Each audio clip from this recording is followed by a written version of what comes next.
aniga inaan madaxweyne noqday gabadha aan dhalay iyo wiilka aan dhalay iyo kan ila dhashay iyo kan abtiga u hay kan adeerka u hay xuquuqdii muwaadin kasta u lahay ayay leeyihiin ma gafayaan. Members of my family are not participating in any politics. And I'm not saying that they should not. If they want to, but they should. But I have made the conscious decision that it is enough that the people of Kenya have given me the honor to be president. It is not in my place to use it to promote my family. It is in my place to use it to promote the children of other people so that they get the same opportunity like the one I have gotten.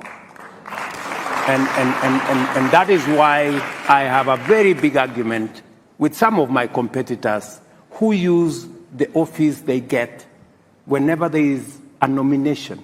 They nominate their daughters, nominate their cousins, they nominate.